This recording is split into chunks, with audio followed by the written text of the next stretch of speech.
Hello, my name is Scott Davis. Welcome to New World Birth. This is the care and feeding of a New World Age Report for the Gregorian date of December 15th, 2015, and one Muluc or offering in the Mayan Soul King calendar, with the sun entering into Capricorn for the solstice, the Cancer full moon, and Uranus turning direct. And December 15th is one Muluc or offering with the themes of water, rain collected in water pots, vessels of gratitude for life, clouds heavy with rain, the sacred jade stones used in rituals and burials, offerings made in ceremony, baptisms and purification, deep undercurrents of emotions, restoring equilibrium, appreciation for creation, releasing negative patterns, energies, and emotions, and accepting change. And the day glyph for offering, it depicts a fish who represents the Mayan water deity. And the energy of this 13-day period is about having gratitude for life and cleansing the past for transformation in the present. And having 13 Amish or crocodile as a day sign, this is my Trisena, where I experienced the 5 days leading up to my Zolking return as releasing the past to prepare for a new beginning as I enter into my own personal Zolking round. Before we get into the daily energy for one Muluc or offering, on the 15th, all the planets appear to be moving forward from our vantage point here on the Earth, with the exception of Uranus in Aries, which appears to be moving retrograde or in reverse motion. And remember, the themes of retrograde planets are a review of the past, reevaluate, reminisce, and we can see these themes being played out. Uranus in Aries is retrograde until December 25th, so it turns direct during this Trisena. Uranus seeks to shake the very foundation through the unexpected rebellion of the individual. Retrograde Uranus in Aries has people wanting to hurry the process of getting free, to push the river of revolution, whether it be personal or political. And so in December, we have Uranus in Aries slowing to the stop as it prepares to turn direct at 16 degrees 33 minutes of Aries on December 25th. And when I think about a planet being stopped, it's said to be at the peak of its power. So we're experiencing Uranus at the peak of its power during this Trisena. And I like to think about this being a time of detaching, represented by Uranus, to act as an unobstructed individual, represented by Aries. And when I think about the day that Uranus changed signs, moving from Pisces into Aries on March 11th of 2011, I always remember that as being the day of the Japanese earthquake and tsunami that crippled the Fukushima nuclear power plant, which is still unstable to this day. And of course, Uranus rules uranium. Uranus in astrology forces us outside of our comfort zone so that we look for possibilities outside of the box. This is about unplanned experiences that disrupt our perceived and planned life path in order to move us forward in our spiritual evolution individually and globally. Uranus spends about 7 years in the sign and leaves Aries for Taurus in 2018, but then retrogrades back into Aries and finally departs for almost 80 years in March of 2019. These 7-year cycles are about testing us to adapt to a new change. And we are currently experiencing the Aries test. Being an outer planet, Uranus creates events that we respond to. The inner planets affect us personally as individuals, but the outer planets change the landscape, which affects us as a collective and as individuals. Which reminds me of this Krishnamurti quote that I really like. The only hope for humankind is the transformation of the individual, which is what Uranus and Aries is all about.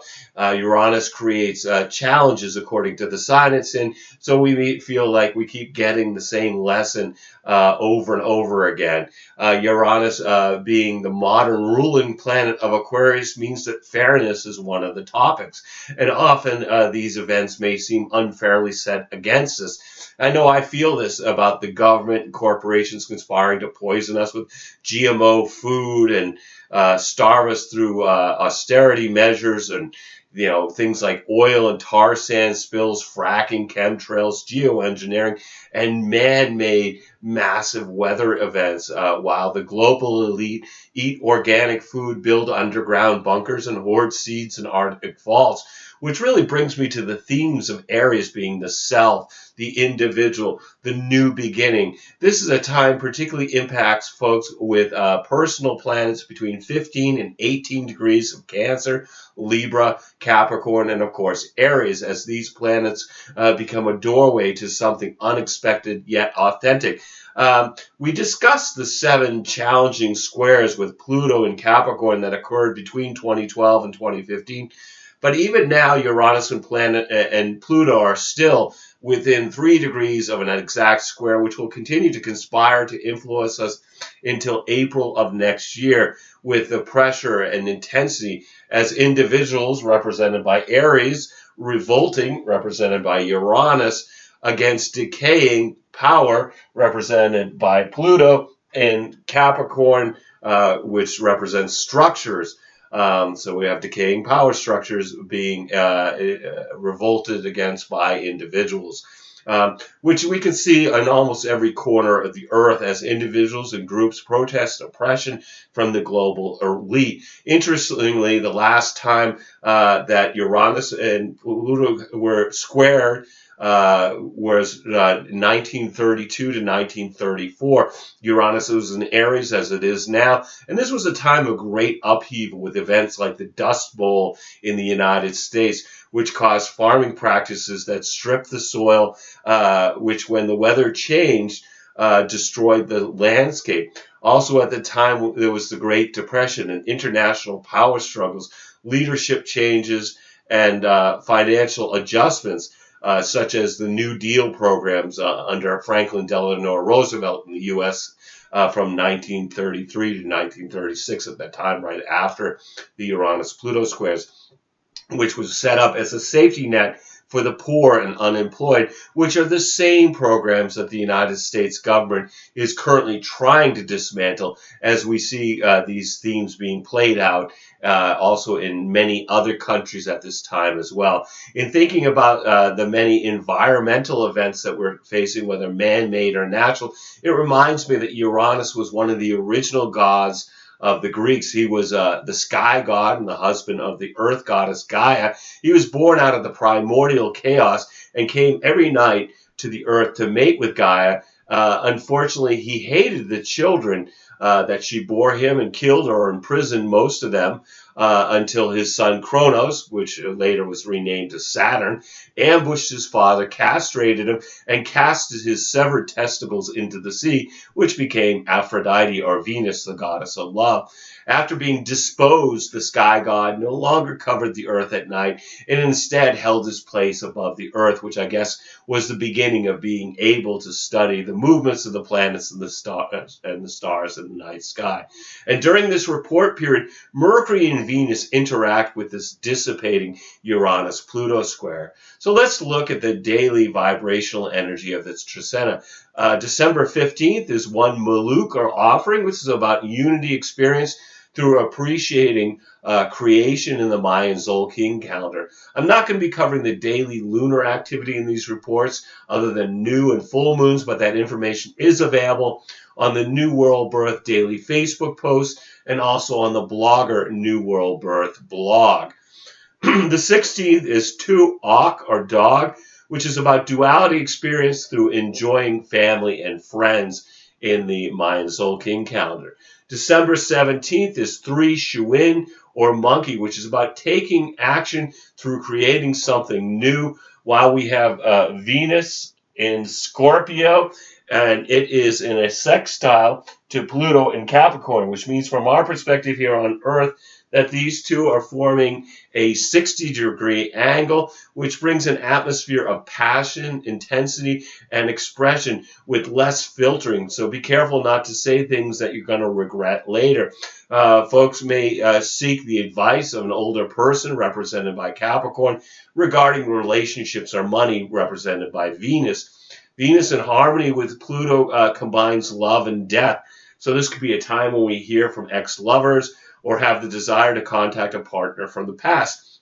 This transit deepens our emotions and brings more focus on our friendships.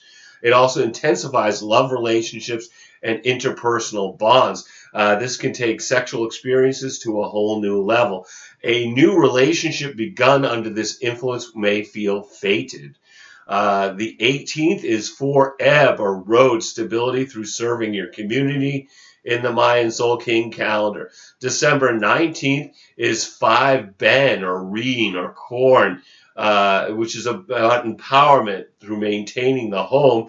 And at this point, we have Mercury conjunct Pluto. So from our perspective here on the Earth, Mercury and Pluto are at the same degree of Capricorn, which intensifies a mental activity and a penetrating quality to communications, along with having a critical eye for what needs to be transformed in our environment with increasing intensity. On a mental level, there is a penetrating quality to go deep in discovering the truth, in which superficiality just doesn't cut it. This also indicates a capacity to influence others, to speak with a persuasive voice, and people will present opinions as facts, believing that they are right and the other is wrong. Be careful of who you engage with under this transit, as many will make statements with no regards to the feeling of the listener, which may be interpreted as threatening. This also may bring more acute powers of penetrating analysis of human nature, which is best not shared without an invitation to do so. Let's not forget about this transit affecting everyone, so that we are as likely to be the recipient of these behaviors from others, as well as being the perpetrator. Probably the best use of this transit is to get preoccupied with a project or an idea that you can work on independently from others, and that you will wait to share until another day. And while Mercury interacts with the departing Uranus-Pluto square, we may become aware of some area in our lives that needs change or adjustment. And then also on the 19th, Venus trines Chiron, which brings a healing energy through love relationships and social interactions. The 20th is 6 Ish or Jaguar, which is about being in the flow through enjoying nature. While we have Mercury in Capricorn in a challenging square to Uranus and Aries, so from our perspective here on the Earth, this is forming a 90-degree angle, which is a stressful alignment that pits the traditional thinking against rebellious new views. Since outer planets have more power, I believe that any rigid conservative ideas will be attacked and transformed or released to make way for more innovative concepts. But of course, we're talking about Uranus, so this is unpredictable. Anything could happen. This could be a time of increased protest with the potential for recklessness and violence. Personally, this can be quite stimulating, bringing fascination with new phenomena. Flexibility is really the key to this transit, because the more rigid our thinking, the more nerve-wracking the effect. Expect the unexpected, surprises and upsets. You'll have the best chance to go with the flow, which means that your plans for your day-to-day may not work out for that day, may not work out as expected. Epiphanies are also more likely, so you may want to capture your genius thoughts with some type of record keeping to examine on the days that follow. The pace is fast and it could lead to sloppiness. It's a day to be careful of making sudden, unexpected moves, as accidents are also more likely under this influence. And then on December 21st, we have 7 men or eagle, reflection through seeing from a higher perspective. And at this point, the sun enters into Capricorn. So I've moved the sun ahead for the sake of this chart. But at this point, that's when the sun moves into the sign of Capricorn, which brings us to the solstice. This is winter in the north, summer in the south. Solstice and equinox charts have been long used as predictors of the coming season. In the north, this brings a time of turning inward during winter to evaluate the growth and manifestations that we planted during the spring equinox in March. In the south, this is a time of cultivating intentions that were planted during the spring equinox in September. When considering the solstice chart, I look for dominant alignments, like, Uranus square Pluto, which is still influential as a force for transformation through rebellion. On this solstice, we've got the moon in Taurus. It's in a grand trine with Jupiter in Virgo and Mercury and Pluto in Capricorn. Mercury conjunct Pluto empowers folks to believe their opinions are facts and may express this energy over the next 3 months in a way that seems threatening, which can be challenging in both personal and global stages. This is also a very positive grand trine in earth signs, which brings an opportunity through being grounded, with Jupiter expanding our well-being, Mercury assisting our understanding and communication, and Pluto increasing our sensitivity for transformation. The moon is opposed by Venus, with Venus sextile Jupiter and the Mercury Pluto conjunction. So we've got a kite with Venus as the tail and the Taurus moon as the focal point, with emotional energy related to resources, would be a description of the moon in Taurus. Venus is in harmony with Pluto, brings a faded feeling regarding relationships and what we value. Venus brings the ability to express those insights. Mars opposing Uranus, and both planets in a square to the Mercury-Pluto conjunction, which is the head of the T-square. Mercury squaring Uranus, merging with Pluto, could bring challenges related to communication and mental themes with unpredictable and transformative results during the next 3 months. Mars brings aggression and action and will bring more events of aggressive revolt. Even if the media does not cover it, we all know that they are occurring. People will feel the drive to defend their ideas, from a simple debate to an all-out fight. Mars, though, is in Libra, which may choose more covert, quote, playing nice types of action, such as like passive aggression. This could be about transforming the world around you by having fierce disagreements and power struggles. It arouses ambition and the desire to get ahead, with a high energy to back the drive with action, usually with opposition coming from others. This can be ruthless and underhanded in dealing with anyone who is an obstacle to achieving the goal over the next 3 months. I can just imagine this being played out on the political stage. Saturn also squares Neptune in that solstice chart, which continues to dissolve limitations, boundaries, and borders, obscuring what was once thought of as solid and reliable. Solstice charts overall foretell the next few months will have opportunities for business and at home through being grounded through that grand trine in the earth signs, but also, of course, the potential for aggressive rebellion in the streets. Also on the 21st, Mercury sextiles Chiron, bringing deeper understanding and communication about our healing process.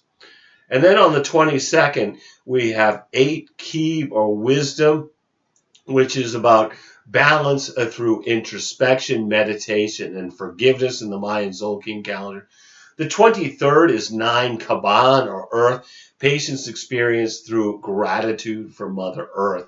The 24th is 10 Etsnob or Flint. This is about manifestation through being introspective. And at this point, we've got Venus in a sextile to Jupiter. So from our perspective here on the Earth, this is a 60-degree angle between Jupiter and Venus, which brings feelings of contentment and benevolence. It's a very nice sense of being at peace with the world. Friendships benefit from generosity with activities engaged in at this time, becoming a fair exchange over time. This is also favorable for financial dealings, particularly foreign investments or agreements related to medicine or legal matters. Friendships or romantic relationships that begin under this influence should be mutually beneficial. Also, this is very good for getting together with friends and enjoying a lighthearted transit, particularly engaging with some form of rest and recreation, and leaving the more serious and routine business for another day. Overall, this is very nice energy for family gatherings, as usual conflicts will have diminished under the influence. And then December 21st, 25th is 11 Kawak or storm, a resolution through recognizing the gifts of adversity. And we've got the Cancer full moon at 3 degrees, 20 minutes, Cancer opposed by the sun and supported by Neptune. These transits underscore the themes of our innermost subconscious fantasies and dreams, confusing reality, which may not be great for accomplishing much work. And with the full moon in tension with the sun in Capricorn, which is about work, career, and being in the outer world, and trying to find balance with the home and nurturing and our inner emotional world represented by the moon in Cancer. The moon is in the sign of its rulership in Cancer, influencing our emotions from a place of nurturing and being safe and secure in our homes.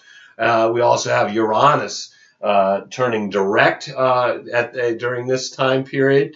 So influencing our full moon could bring new insights regarding family and important females in our lives. So also on the 25th, Uranus turning direct after being retrograde since July, which brings a time of awakening in concert with the solstice and the Cancer full moon. With Uranus moving forward at 16 degrees of Aries, we slowly realize powerful, energetic that stimulates us to live our lives more authentically. We slowly realize that. This adds more weight to seeking freedom outside of the equation. And then also on the 25th, we've got Mercury in a trine to Jupiter. So from our perspective here on Earth, Mercury and Jupiter are forming a 120-degree angle. This is great energy for making plans for the future from an overall perspective. This transit does influence us to take the easy way out and avoid difficult intellectual and mental problems. Mercury supported by Jupiter is good for business and signing contracts, as we find our minds are sharper to see opportunities that are normally overlooked. This is optimistic and promotes positive thinking and studying subjects that deal with a higher level of thought, such as law or philosophy, religion. And Jupiter's influence on Mercury brings open-mindedness and positive communication to reach a greater understanding. The 26th is 12 Ahau, or sun, understanding through honoring the wisdom and memory of our ancestors in the Mayan Zolkin calendar. And December 27th is 13 Amish, or crocodile, movement to the next stage through nurturing new beginnings. So no matter what energies are affecting you during the one offering Trisena, take some time to be in the flow of the planet by being in nature or watching a sunrise or a sunset, communing with the stars, being conscious of the moment through introspection, meditation, or just being conscious when you're with somebody you love. Every day is a blessing, no matter what dramas beckon to distract us. And I believe we're all here giving the performance of a lifetime on this world stage. Just take some time to observe the play as well as act your part by remembering you're a spiritual being that's having a human experience.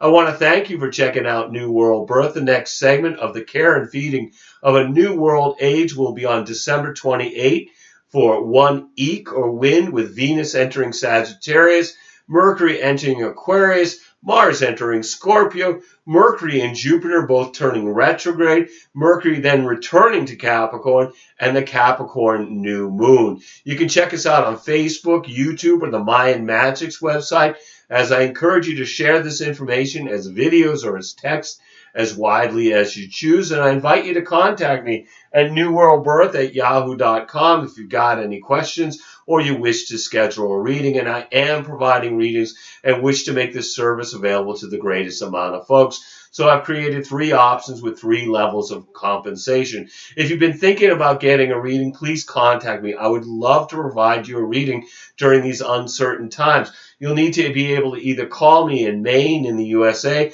or we can connect with Skype to receive your reading. And we're also accepting donations to keep these reports freely available. And you can contact me at newworldbirth@yahoo.com if you'd like to make a donation. I'll send you instructions on how to do that, or get a reading.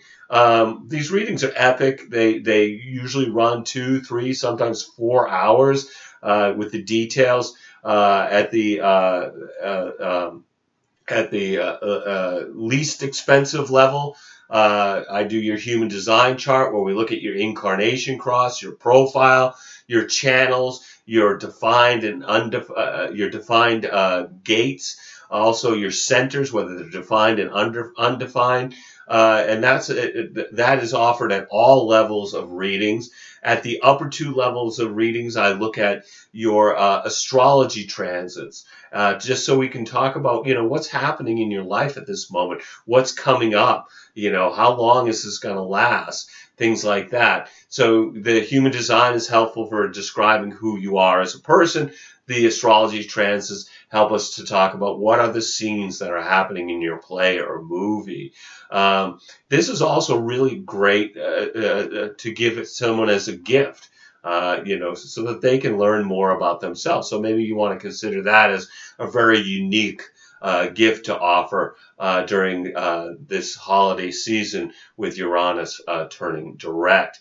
As always, I'm blessed that you've taken the time to connect with my passion for all of these ancient mysteries and our application to our journey during this incarnation. The light in me honors the light in you. Namaste, in Lakesh, and look forward to connecting with you in the future, whether in a reading or with a question or just a future video. All my best to everybody. Peace.